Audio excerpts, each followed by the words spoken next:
Dear Lord, thank you that we can meet together as a class and study how you have guided us in past history and what that teaches us of our present and also of our future, of what that teaches us of you, of your character, of your love, what you love, and also what you hate.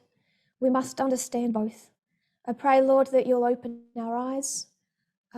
Grant us that salve that all of Adventism prays for, but we know that you can give through methodology, through what you are teaching us.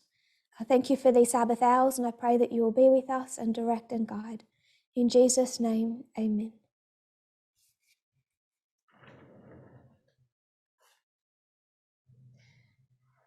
So we went from 1888, looking at the external of 1888, the internal of 1888, and wanting to know what it was like to actually be there, living in 1888, through the history of the Minneapolis Conference, but also before that history, leading up to it, and what it was like in Adventism after that history, and why was there such a mess. So we were looking at 1888.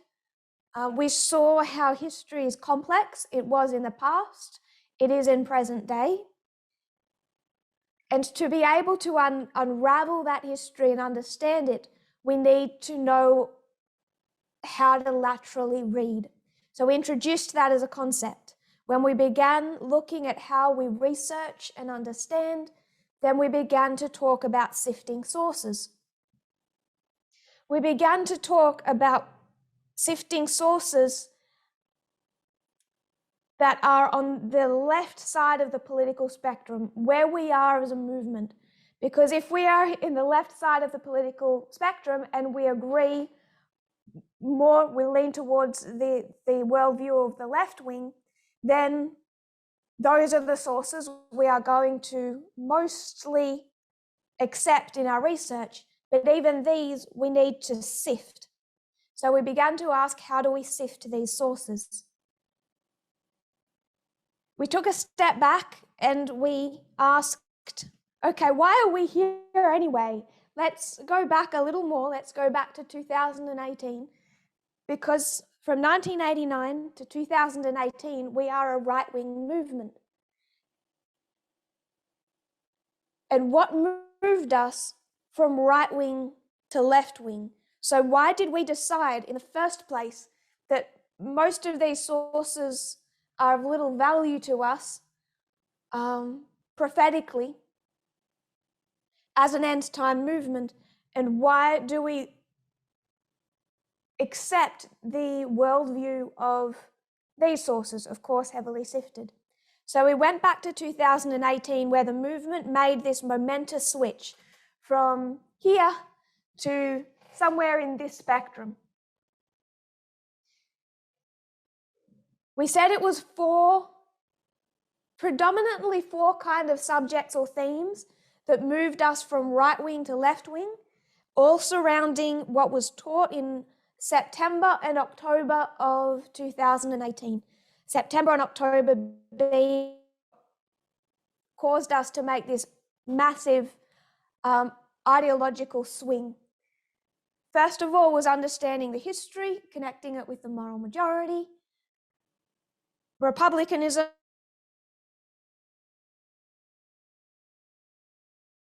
some people made comments last week that really blew up and expanded upon.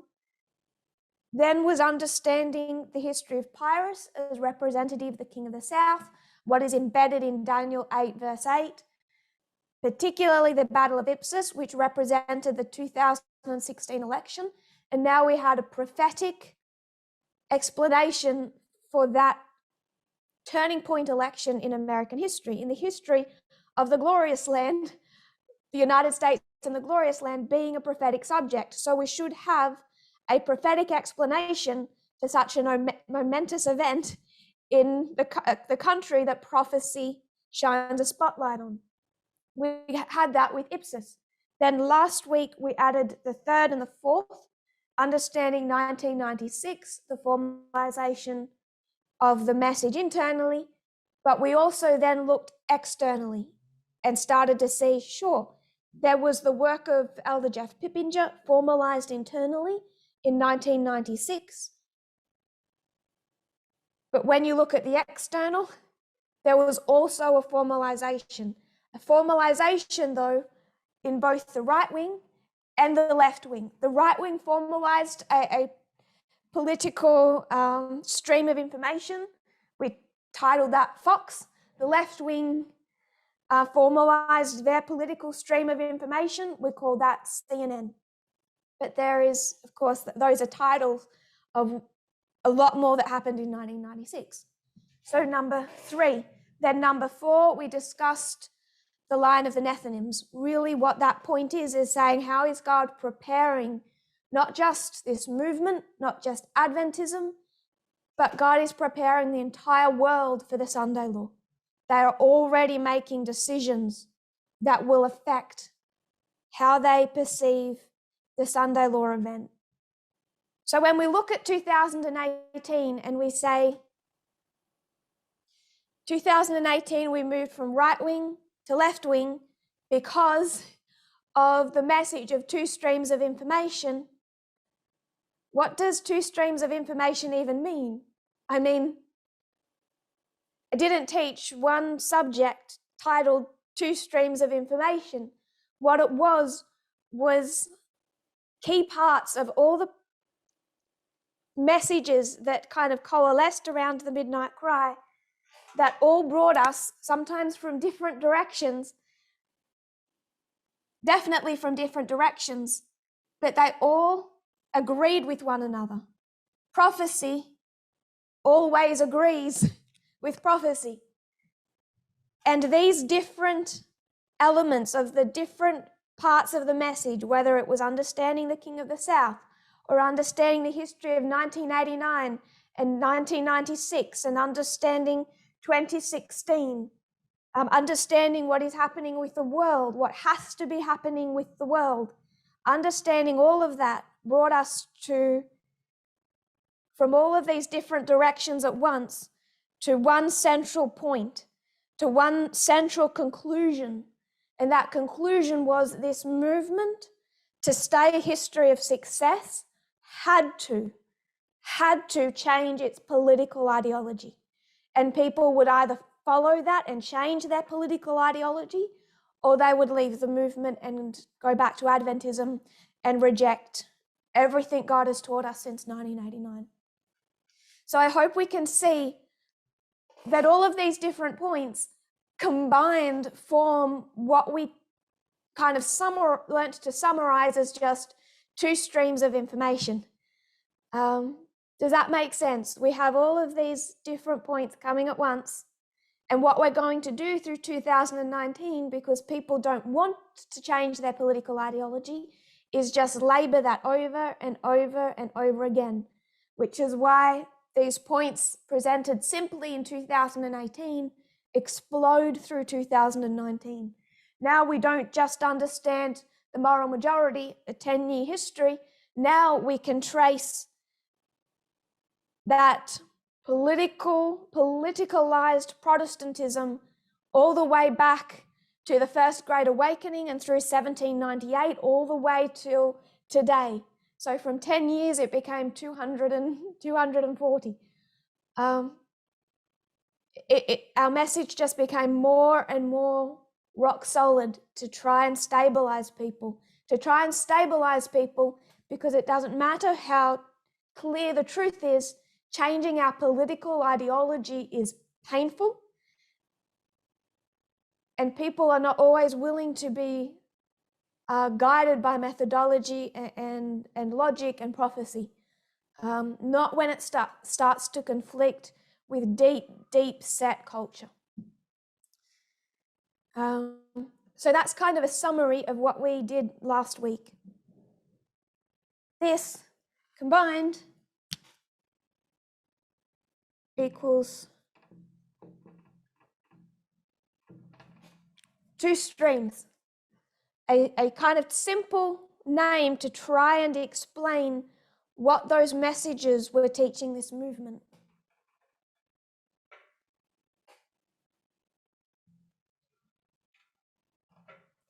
this was the board work that we did after that to explain why that fourth subject that formed two streams of information that centered on how God has to prepare the world for the Sunday law. He has to prepare not just Adventism and people within Adventism, God has to prepare the entire world for the Sunday law event.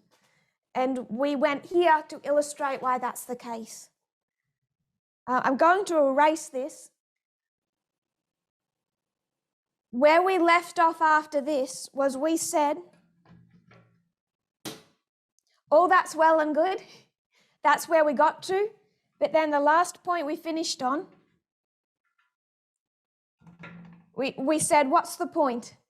Because what does it even mean to be right wing and what does it even mean to be left wing? Because if we don't know what the right wing stands for and we don't know what the left wing stands for, then this ideological change is quite meaningless. We don't know what it means for us as individuals, as us as a prophetic movement. So I asked people,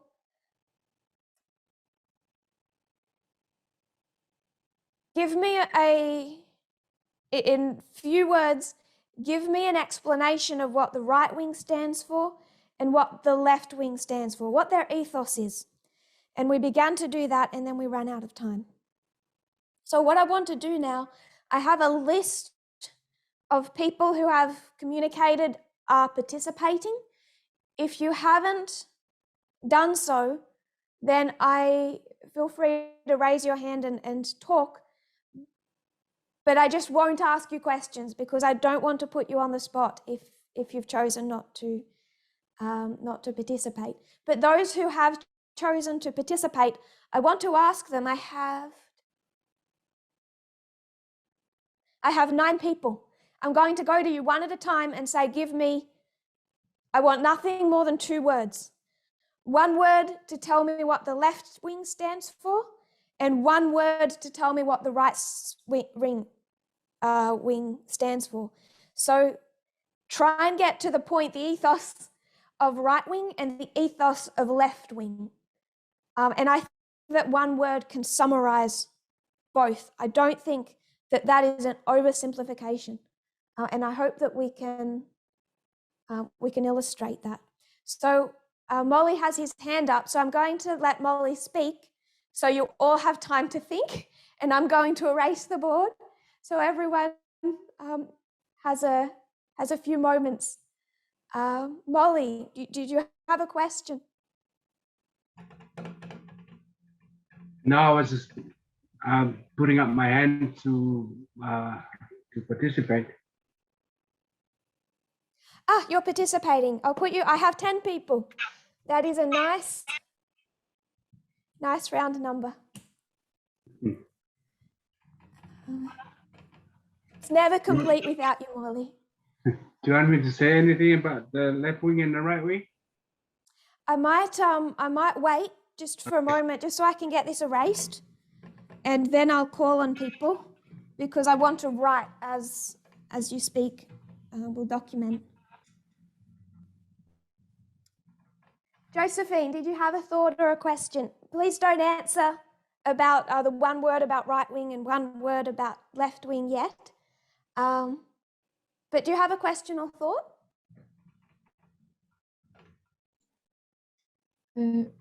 No, because I'm participating, so I'm raising my hand. I'm always participating. I knew you were one of my 10.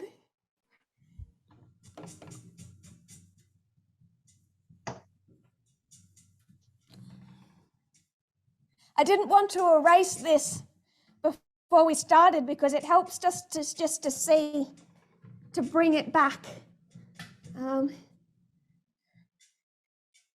Because a week is a long time in 2022. It's long enough for an invasion.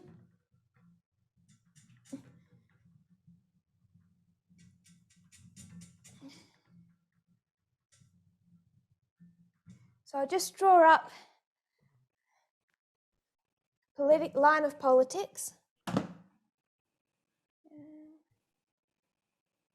That's, I think, pretty good.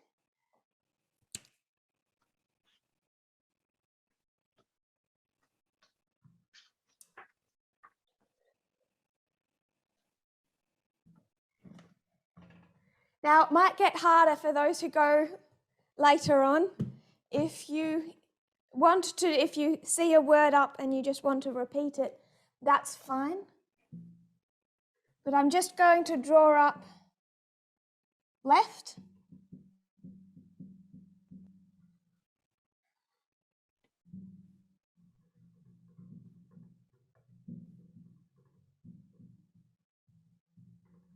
And right. And then we can start documenting one word answer. So Molly, one word for right wing. Moral majority. Moral majority. So is it okay if I put morality? Morality, yeah. Because that is kind of the ethos. We're trying to get to the ethos behind it, and that is I guess they've put it in their own title for a reason. It's all about morality. One word for left wing. Hopefully don't say morality. Nah, progression. It's a good one.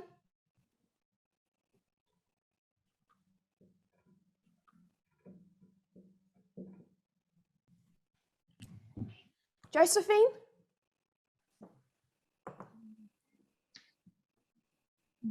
Do you want me to use some of the words we used last week, or you want me to say a new word?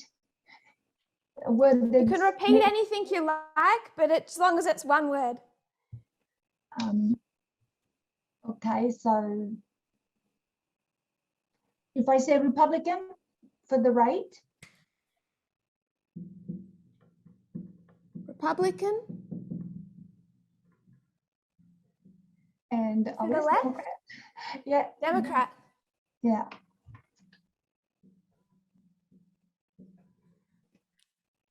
Okay. John. Is John on?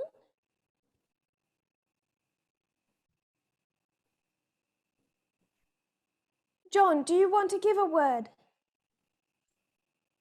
Socialism for the left.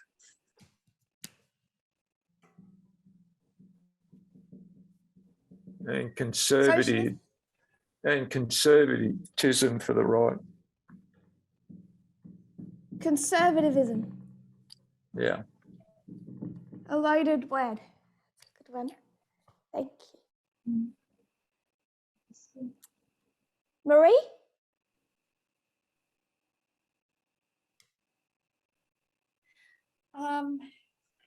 I'll put reactionary for the right.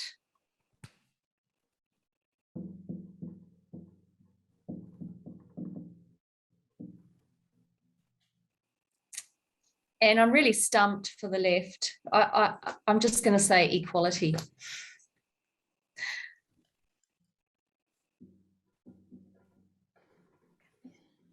Equality. Great. Thank you. Greg.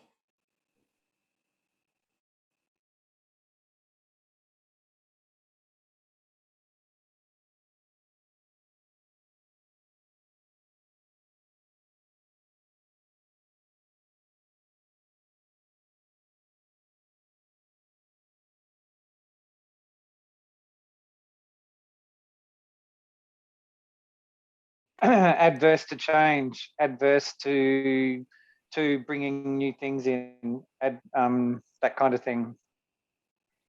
They like to keep it how it is. Like Antigonus, they keep it the way the ancestors had it. So adverse, it's kind of quite conservative, isn't it? They're trying to conserve. Mm.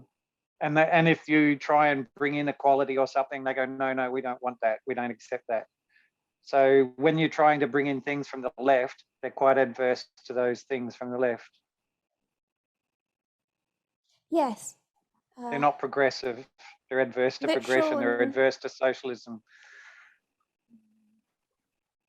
We can see that on the Supreme Court, a literal and original reading of the Constitution, rather than a progressive reading. So that's how you meant by adverse to change. And willing to change. That. Correct. Yeah. Got Willing it. to try new things.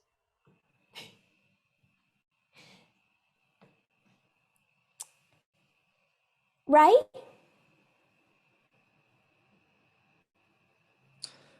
I was thinking oil on the right and renewables on the left.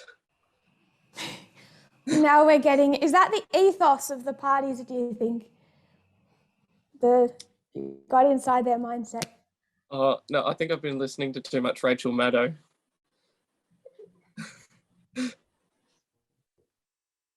I guess they sort of fit under conservatism and progression. I'll put a smiley face with it.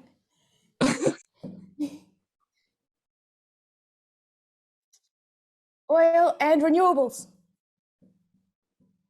It's kind of what ties into what Greg said about willing to learn and change and not really willing to try new things. I think was The other one I was thinking, oh, sorry. No, you go. The other one I was thinking was capitalism for the right. Capitalism. Is it okay if I get rid of oil and put capitalism? sure. Because it's kind of related. Maybe put a sad face with capitalism.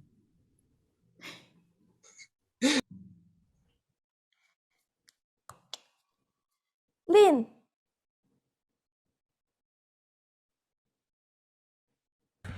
I was thinking nationalist and globalist.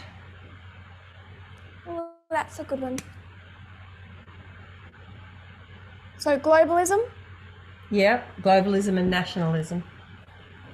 nationalism. Yeah. Okay, I think that can fit.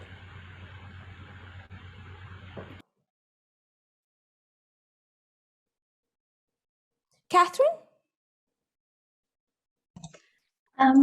Can we do workers on the left and employers on the right? Or businesses or something? Workers and I don't know, employers? business owners or something, I don't know. Businesses?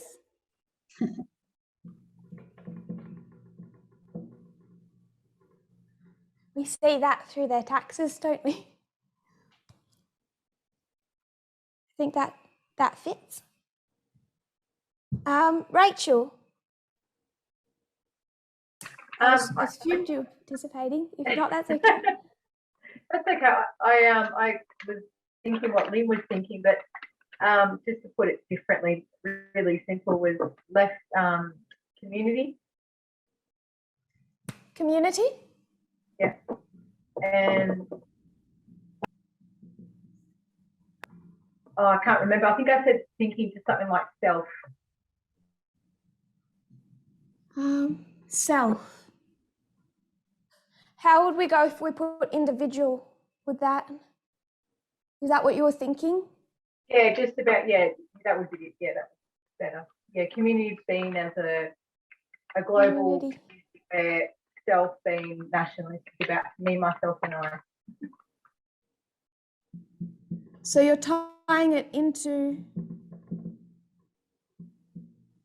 that where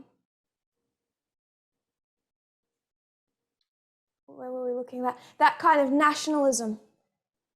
Yeah, that's what More that's isolation. globalism. Yeah, globalism and nationalism is what I had in mind. Like, but I was just thinking of a different thing. I think that brings us to quite a good point.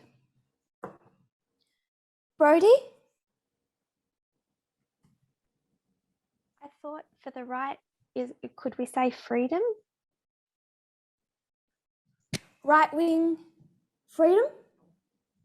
Does freedom counterbalance equality for the left? And equality, which we have up here. So you're saying freedom and equality. Yeah, as contrasting. Okay. James, you have your hand up.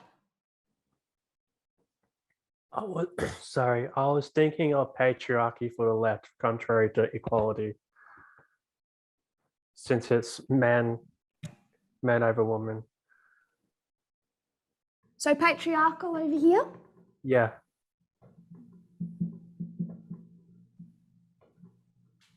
And this is? Oh, I was thinking equality. So equality? that was, yeah. I So don't it's know another... how to, yeah.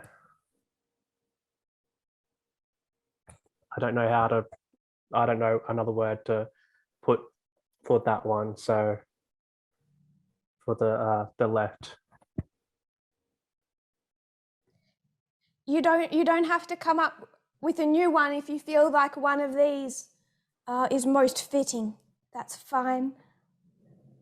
And you've centered on equality, which I would agree with.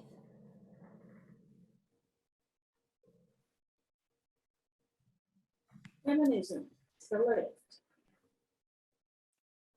Sorry, who was that?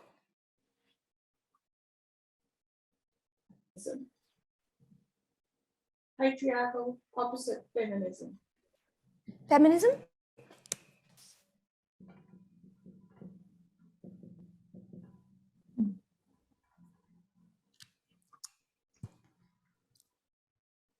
And you've chosen the word from right wing. This is Bennett with the patriarchal.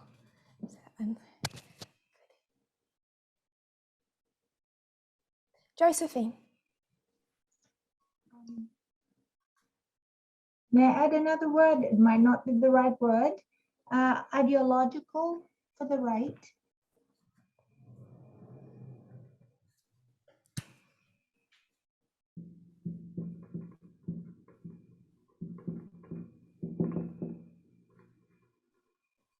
Maybe non-ideological for the left.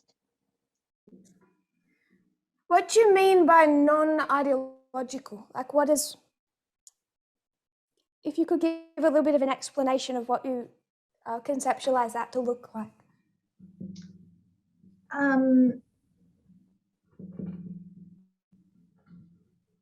I think the left does not have a set of principles that they're, well, I may be wrong. I mean, the right has their set of principles and they're out to have that, you know, the state enforce that, whereas the left maybe does not really have that.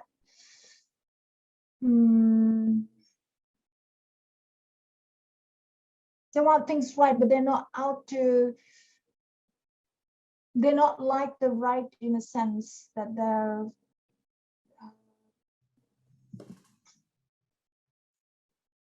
they want their way of thinking. They want their template for everybody else. Whereas the left, they're sort of easygoing, you know, if it's equal, it's all right. If it's progressive, we're happy. But I think the right is more. So because they are conservative, they have to have an ideology to conserve. Yes. Whereas if these are not trying to conserve anything, you don't think that they kind of don't have this ideology that they're clinging to. Because I think in one sense, we could think that both have an ideology, both are standing for something. Yes.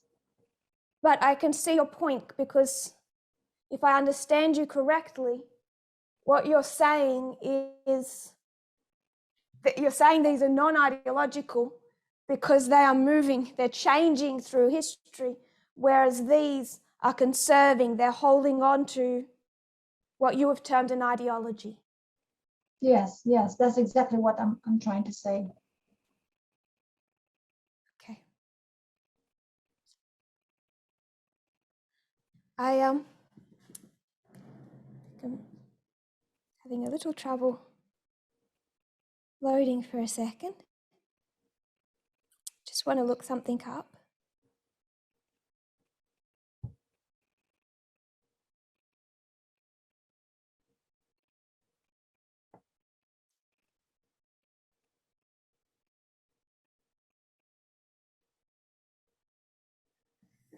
It's not working for me. Sandy. I was just thinking for the left inclusive and for the right exclusive.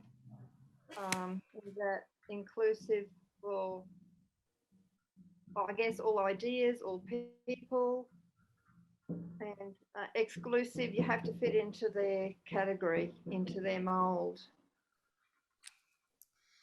And if you don't, they cancel you. Yeah. I think that there's a lot of truth in what has been, in the words that have been given. I didn't say it this week, I did say it last week, but I think it would be good for a certain part of this discussion if we try and approach it from an unbiased position as possible. Now, bias is normal and natural and good. We have to have an opinion. We have to have a position that we hold to, and then it becomes virtually impossible to not look through that lens. But I think this sad face kind of sums it up a lot, that we are looking at this side and seeing all that's wrong with it. We're answering with a 2022 movement brain, not a 2018 movement brain, which is good because we're in 2022. But if we were to look at both sides and actually want to define the right wing, how they would see themselves, and define the left wing, how they would see themselves, I think we would start seeing some of this as more complicated. So if we talked about the right wing is patriarchal, I think Marjorie Taylor Greene would disagree with us. I think that lots of women Republicans would kind of disagree with that. Did I say disagree? I believe a lot of them would disagree with that. Republicanism and the Republican and Democrat Party have become more cemented in the left and the right over the last decades, but it didn't used to be that stark. You could have, originally it was not that fluid.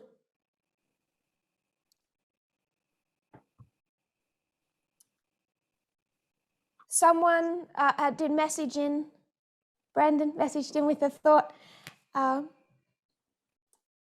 unable to speak right now, but I want to put in his thought because I think it's one of the couple that I want us to really recognize.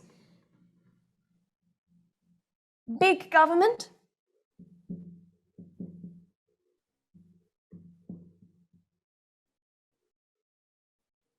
sorry, wrong way around. If you're left wing, no, that was right. If you're left wing, you believe in a big federal government.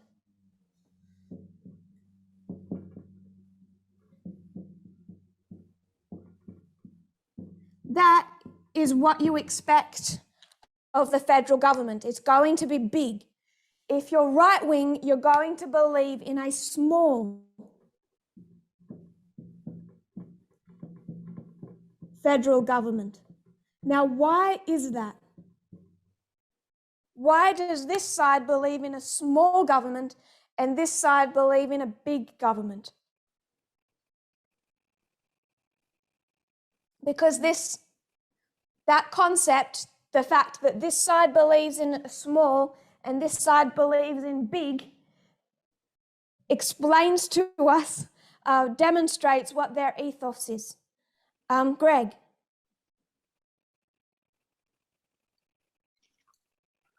Big government is more inclusive, so it's going to because it's going to have more members from different areas of the communities that it represents.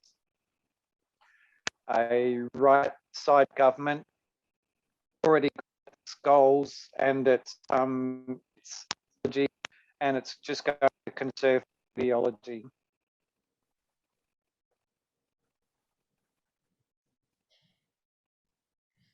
You cut out a little, so I'm going to try and repeat what I think you were saying. Okay. Big federal government on the left wing because they're trying to be more inclusive. So bring in more people who are representative of the general population. Yep. But what if you had, say, 5 people and they're all white men, and this side has small, it has 3 people, and it has a white man, a black woman, and a trans man. It's smaller, but it's more inclusive than this. Sorry, said was government. Hear me okay? Sorry, you're cutting out. Large has more community representatives. More community representation in the large government. That's true if you let every member of the community in. I think there's part of an answer in what you said, but I don't think it's getting quite to the point. Raymond. I was just going to say that the right tends to towards deregulation of businesses and whatnot, because, and that was my understanding of why they like small government. They don't like the government interfering with people's activities, and they sort of approach it from an economic model. Stop there and give me one word. They don't like government interfering with people's activities. What do you call that?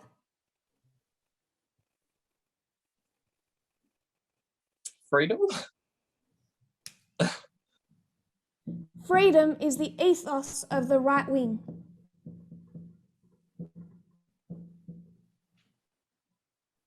I would suggest that if you cut out what they don't agree with, cut out what is impacted by their ideology, if you got to the very, very root of the right wing, that is their ethos.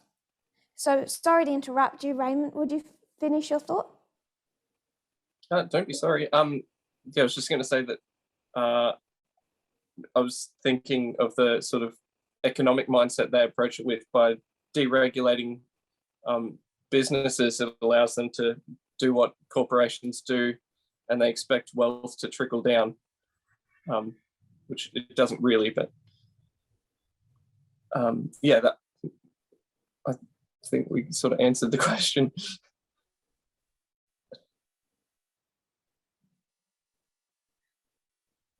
So what you're saying is this small federal government is small because it has just functionally has less to do.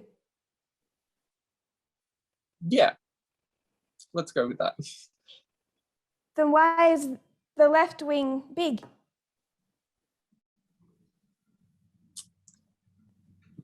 Because they're trying to protect people from unfettered capitalism.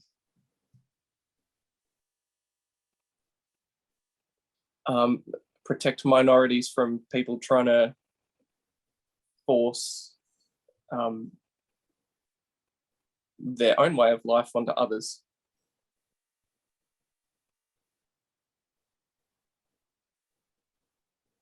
It sounds like you're describing freedom. So they're protecting minorities. You've got the point. That you hit the nail on the head. They're protecting people, and that is work. Do you have a word for that? I was thinking restraint. But what I are don't they think restraining? Oppression. They're restraining oppression. What do you think their ethos is then?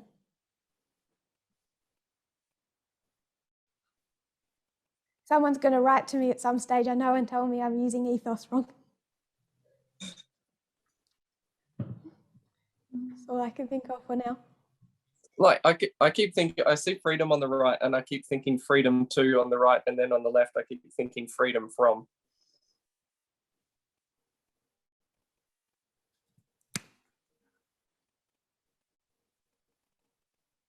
Freedom from what?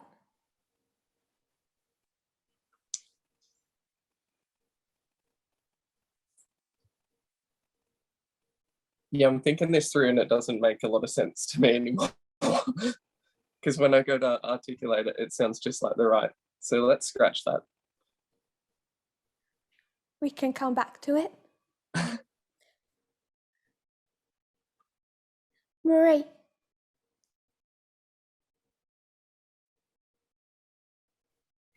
I was going to suggest socialism.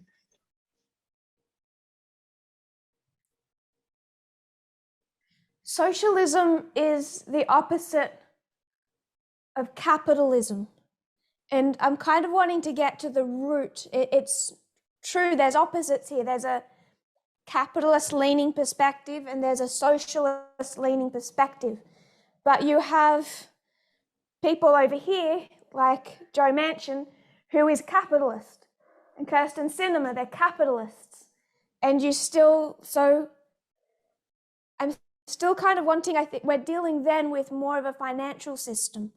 And I think we can get further into the root of the difference between these two sides, because we could spend weeks on all that they stand for and all how that ties together, and same for this side.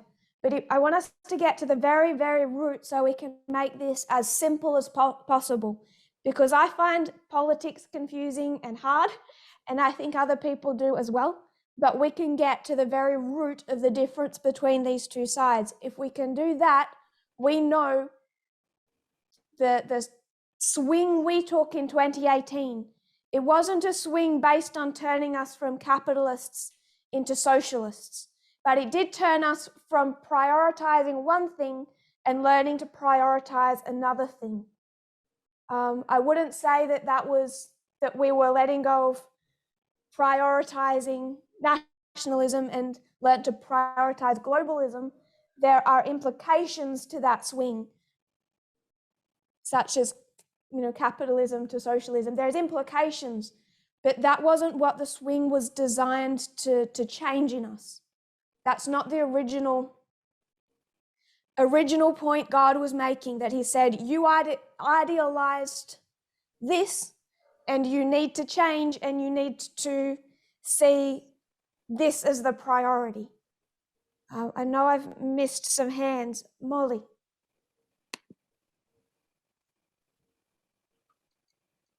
Equality.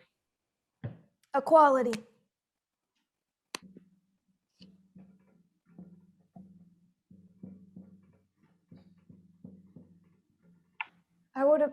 That was what I was considering. Freedom is the ethos. If you got to the heart of right wing, delved through all the kind of swam through the exclusiveness, the patriarchal nature, the individualism, the nationalism, their moral stance on some things, their conservatism, their capitalism. If you swam through all of that and got to that pulsing heart of the right wing, you would find that labeled freedom. That's what I want to suggest. And if you swam through the socialism, the progressivism, the globalism, the community nature, the inclusion, the feminism of the left wing, because there is all different leanings of that. Some people in the left wing are certainly not feminist. If you swam through all of that and got to the beating heart of the left wing, what they prioritize is equality. Sharon, did I miss your hand? I was just going to say equality, but that's okay. I'm so annoyed at myself for missing you. Is there anything else you want to say about to make that point? I think just from what we see is the right wing offers freedom in exchange for equality, if that makes sense. So Could you repeat that? Sorry. So in my mind, I'm not sure if this is like making sense, but it's like the right gives freedom in exchange for equality. So their view of freedom, for example, the Religious Freedom Act that prioritizes freedom for the majority, not the minority. If that makes sense. I don't know if I'm making sense. You are. No, you are making sense. But you're already seeing the problem. Okay. Behind saying this is freedom and this is equality. Yeah. So okay. It's freedom, because what I anticipated people might see, and I think that's what you've highlighted, is freedom for who? Yeah. Do you have anything else you wanted to share? Not that I can think of.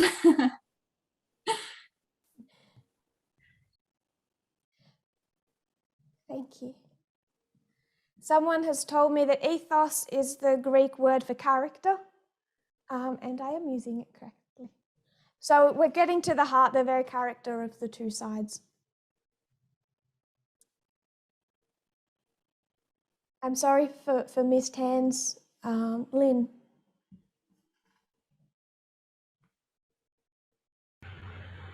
I was just going to comment on what you were just saying about freedom for who. And really, they have this concept of freedom for the individual themselves. It's kind of like they're looking out for themselves and their right and their freedom, as opposed to the other side that looks, in a sense, for more from the concept of equality in the sense of freedom for the society as a whole. So they're, one side's looking very internally, the other's looking a bit more externally. Sort of, obviously that's a lot more than one word, but anyway. I think for a little while I want to, if I can use a terrible phrase, I want to play devil's advocate. I want to defend this because I want us to see how good their arguments are and where they come from. So first of all, if we were to define freedom and equality, freedom, I am pulling up dictionary definitions. Freedom is the condition or right of being able or allowed to do, say, think, etc., whatever you want to, without being controlled or limited. So freedom, the condition of or right of being able, allowed to do, say, think, whatever you want, without being controlled or limited.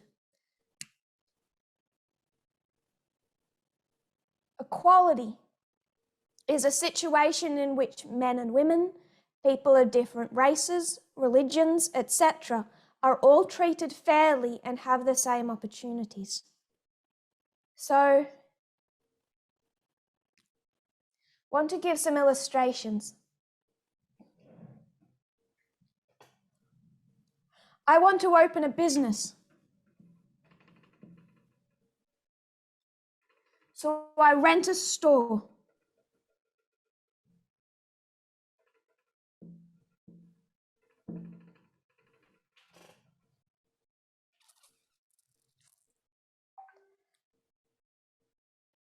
This business is going to sell carpentry equipment. Forget the words. It's going to sell things for building. And so I want to employ people that know how to build. And there will be some heavy lifting.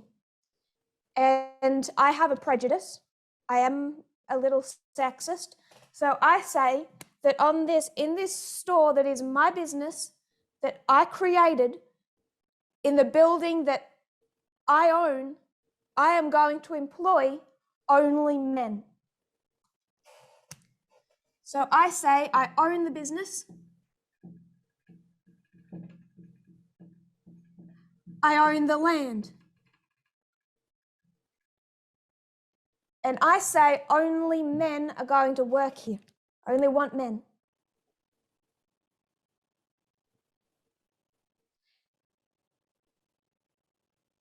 And then the government steps in.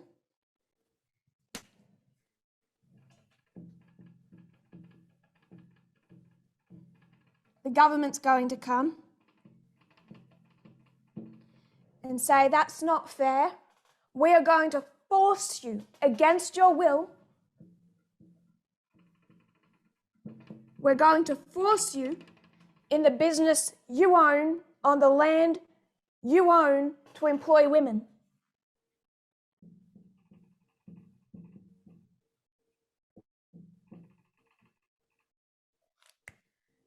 If we go to the definition of freedom, the conditional right of being able or allowed to do, say, think whatever you want to without being controlled or limited. Is it a woman's freedom that she can work at this business?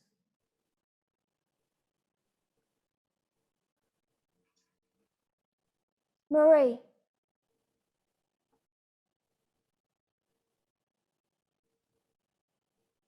Oh, my internet stopped partway through when you were speaking.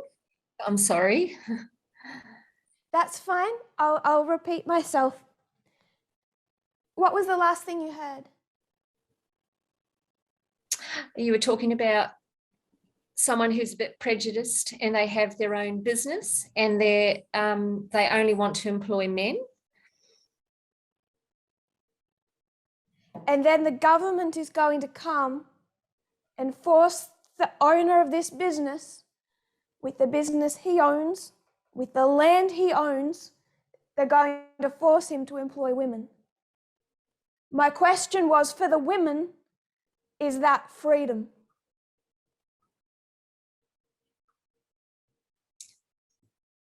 For the women, is that freedom? It's equality. So it's equality, but it's not freedom. Well, it depends who's using the word freedom. If we're talking about the right, then no, that's not freedom. I agree with you. It's not their land. It's not their business. I don't have the freedom to go walk onto NASA and say, I want to be an astronaut. I don't have the freedom to do that. So when a man starts his own business on his own land, for the government to force him to employ women isn't giving the women freedom. It's giving them equality. Is anyone confused or does anyone disagree?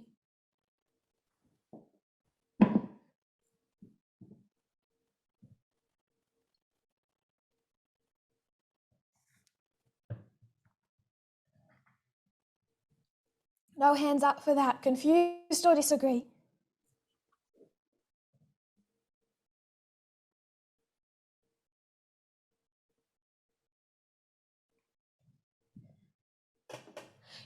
No one has the freedom to walk into my house and eat my food, do they?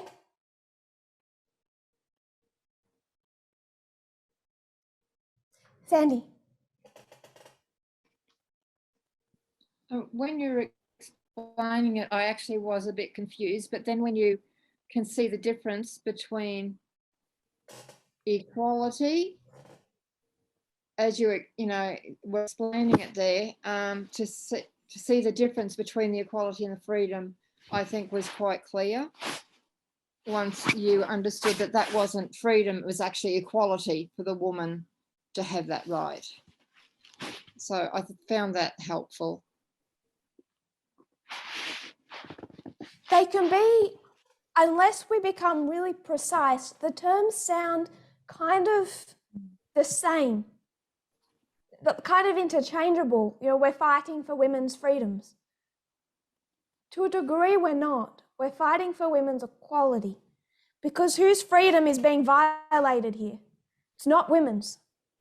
For all the people who want to come, just walk into the house and have keys and eat my food, whose freedom gets violated if they're not allowed to do that?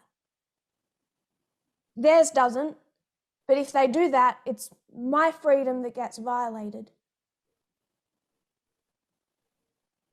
Josephine. Yes, I was going to comment on you talk about the people coming into your house and eating your food. Yes, your freedom will be violated.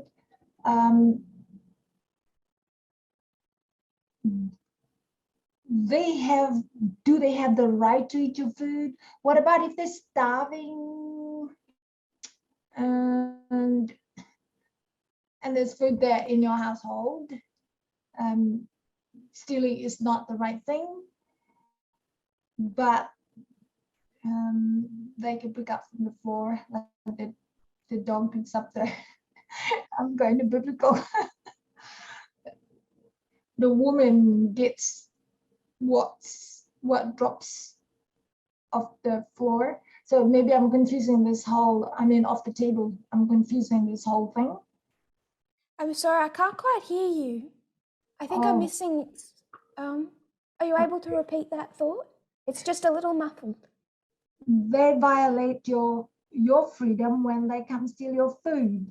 But what if they're really starving? Because your food is not divided equally. It's still my food. Yes, it's not I know. theirs.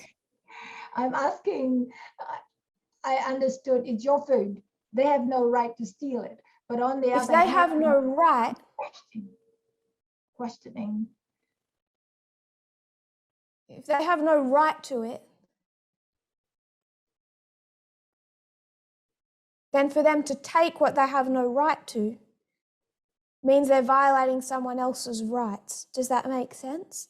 Yes, yes. Yes, I they don't have a understand. right to it because it's mine. So for them to take it would be to violate my rights. Yes, because they're stealing it. Yeah. We can make ourselves feel so sorry for them. But if we strip that away, it's still a violation of my rights. It's a violation of his rights as a business owner, as a landowner, to force him in his business, on his land, to employ women. The women do not have freedom to work at that business. That's not giving them freedom. It is giving them equality. Brodie? When we consider the freedom in the right, the freedom is of individuals, isn't it?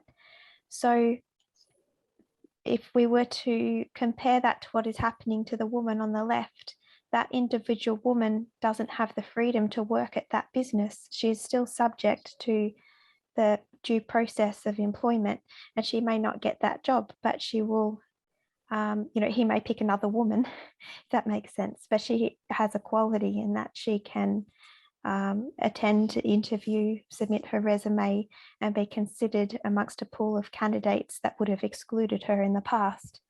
But she does, so that gives her equality, but she doesn't have the freedom to work there. She mightn't be as skilled as another applicant, female or male, or something else may exclude her. Is that a right way of looking at it?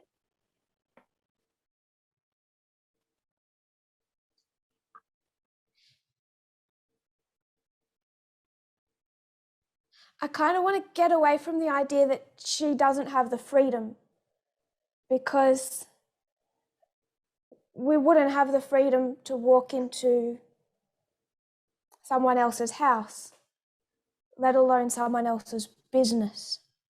This thing belongs to him. Therefore, it's his to give out however he wants. So I agreed with most of that. The only thing I would consider is when we say that women's freedoms are restricted when they don't have access to work some jobs. I'm not talking about government jobs. I'm not talking about corporations. I'm talking like a small business owner. Maybe that's where I think it gets more confusing.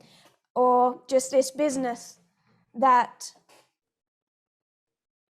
owns their own business, it has their own land. So if we were going to expand this out like into the healthcare system, into institutions that have government involvement, I think it would get a little more complicated.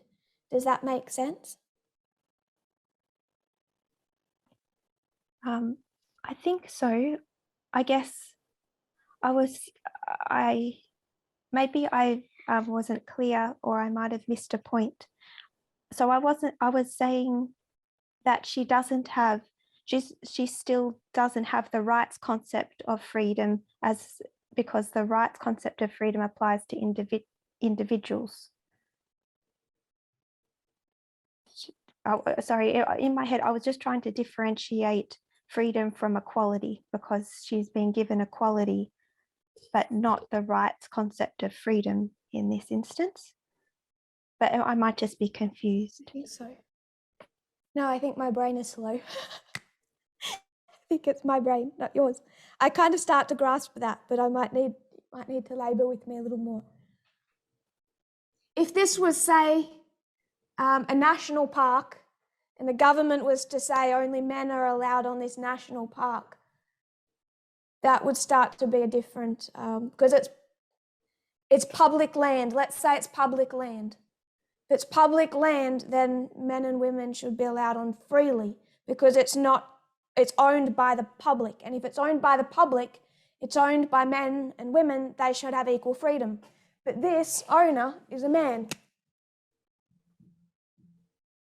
And this belongs to him.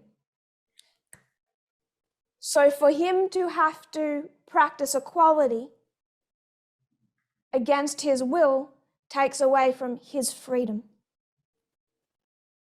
I want to read a quote.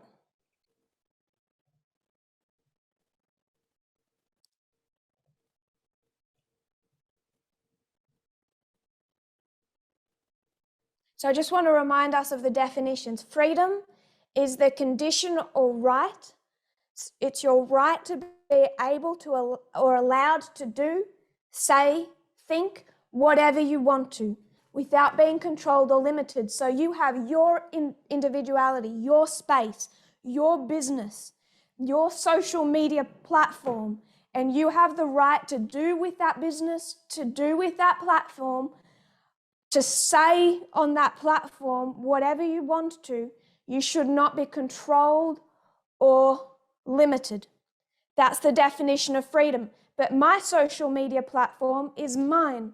Someone else does not have the freedom to come in and write, take over my statuses, and put up their own statuses. This thing belongs to me.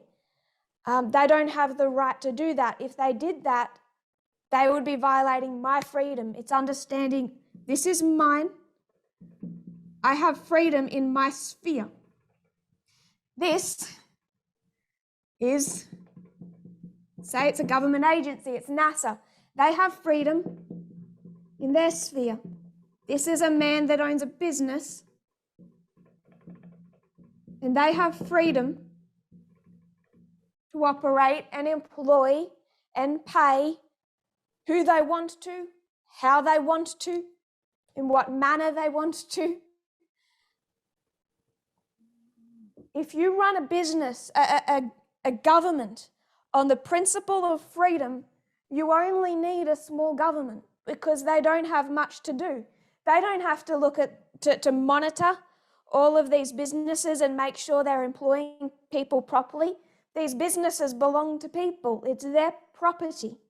So you don't need a very big government.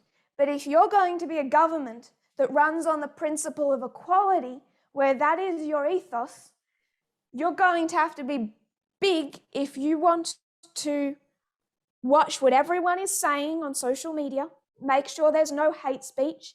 You have to be big if you're going to look at how everyone is running their businesses, how everyone is operating, to make sure that they're practicing equality. When you do that, though, every time you do that, you are taking away their freedom. So let's say that this owner owns a cake shop.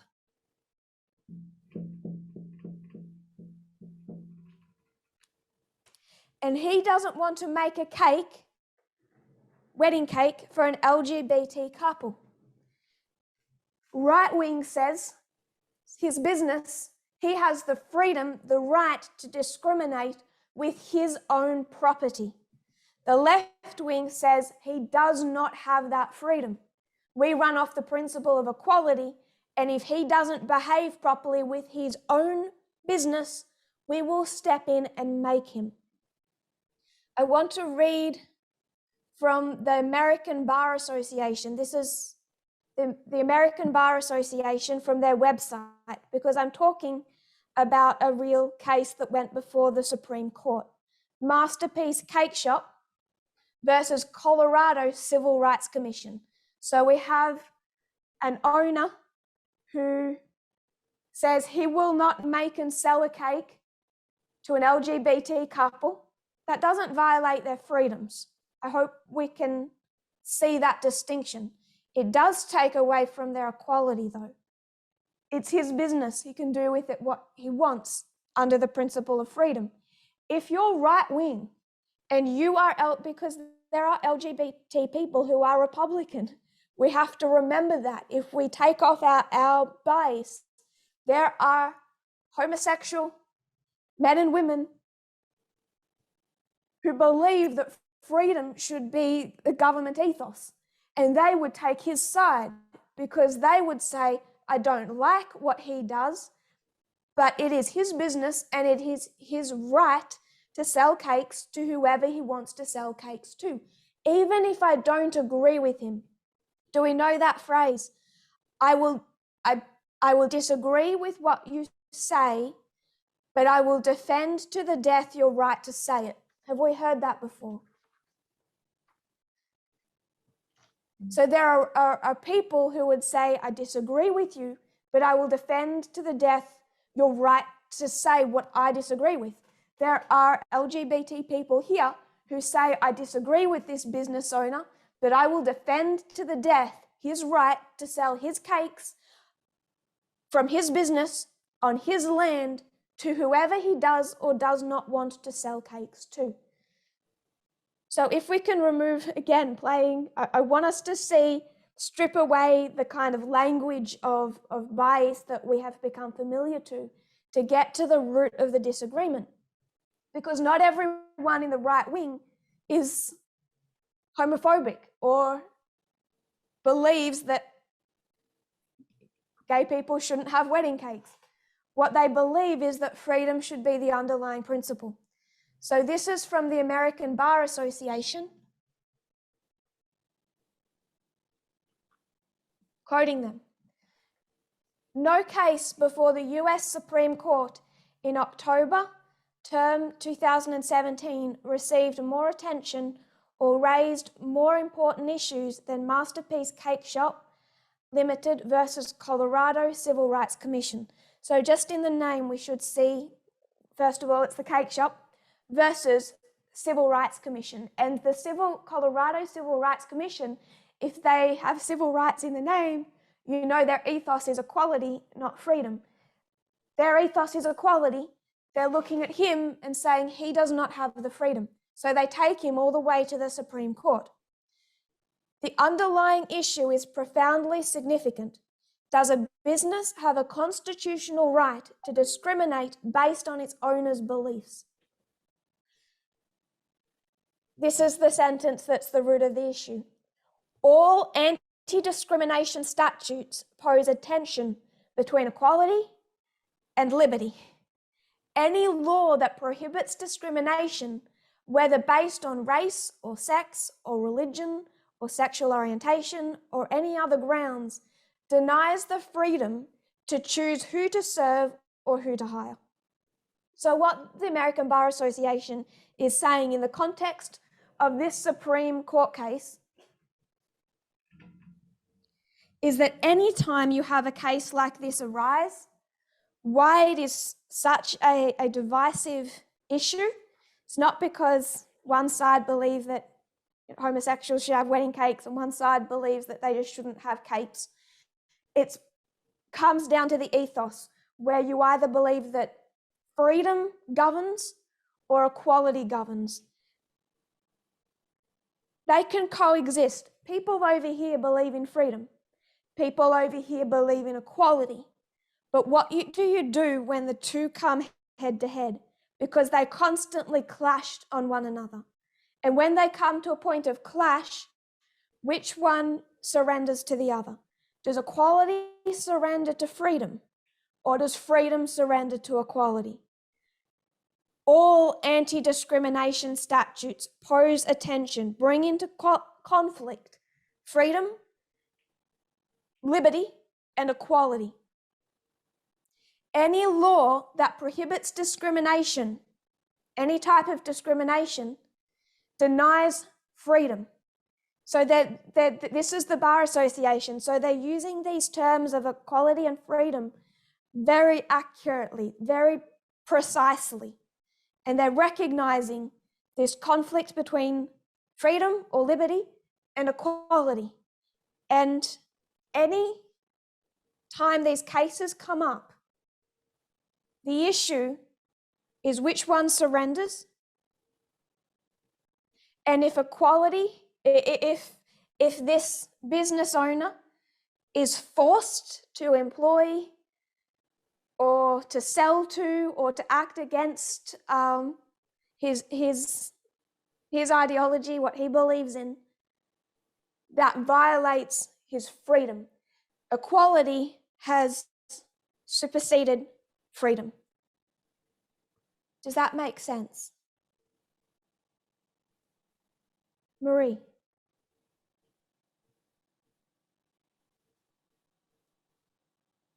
I was just going to say, in answer to your question, when they collide, who which one's correct, and I was just going to say, well, that's when we have to go back to the Constitution and what the Constitution says about our rights, as opposed to if we do harm to another person.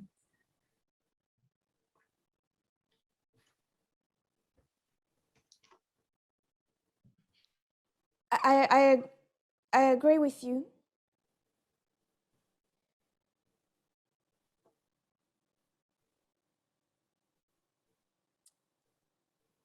I need a moment to gather my thoughts on that. Greg, I missed you above. How's your connection? I've taken my headphones off, so I'm just using my computer. Can you hear me all right? You can. Oh, good. I was actually going to say, when you were talking about the carpenter building his shop with only males, I was going to say, oh, that sounds like a marriage cake before you got to it. But as far as I think the Constitution side of things is dependent on how you read. the Constitution, because we know how the right reads and how the left reads, how we read, how we used to read is different. So you can come to different conclusions depending on your methodology of reading the Constitution. I agree. And I also suggest on how much you actually care what 18th century white male slave owners thought. Do we worship and follow their exact words? Or do we see the point of what America was to be? And I would like to suggest that the glorious land, one of the reasons it's glorious, because it's supposed to have both. We're not against freedom. I mean, you can have sympathy. I have sympathy to their position. It's the Statue of Liberty, not the Statue of Equality. That is what the United States celebrated from the very beginning. Can get into probably next week complications. But that was the ethos of what America was celebrating, how badly they often did it. It was the Statue of Liberty. It was about freedom, which is liberty. They were escaping control, authoritarianism, to find freedom in the new world. So I think we can see that this is not bad. It's when these two collide, because there are people here who don't like racism, who don't like sexism, who want to see LGBT people married even, thrive.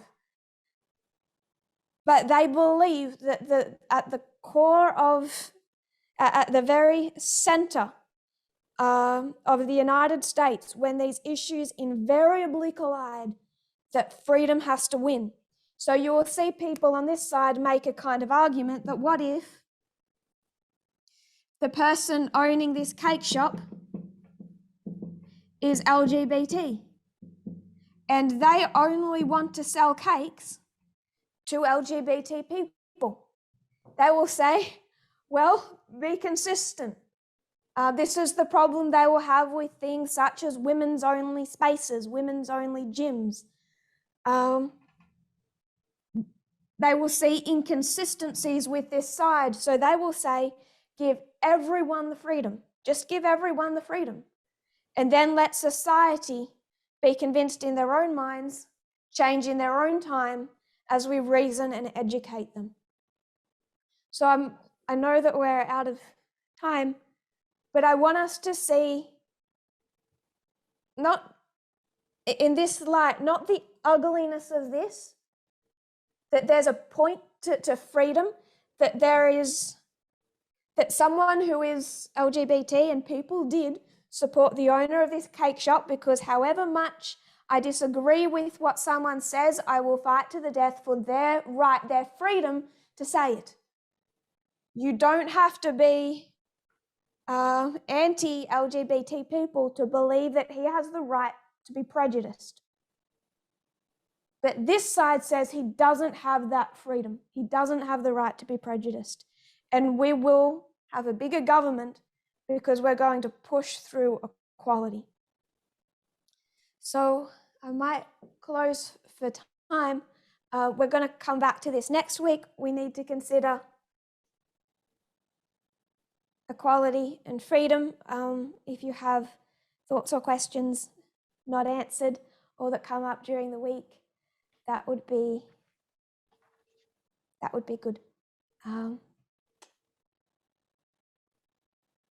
Who can I ask to pray to close? Who haven't I asked lately? Josephine, would you mind? I'm sorry, I know I haven't gotten to anyone, but we can pick it up here next week. Josephine, would you be able to pray for us? I'd be happy to, Elder Tess. Dear Lord, we thank you for this wonderful privilege that you have given us to attend Elder Tess's class. We have so far learned so much from her. and also to communicate with her and with one another. And we thank you for the fact that many of our leaders will be watching this recording. And we thank you for the fact that many in the movement all around the world will benefit from it. And I thank you for those who have participated, and I pray that we'll be open and participate because this is what helps our class to grow and to expand. And I just praise you for this wonderful Sabbath day and the joy we have of meeting together. And I know there are many more out there that would love to be able to join this class. They will count it a privilege.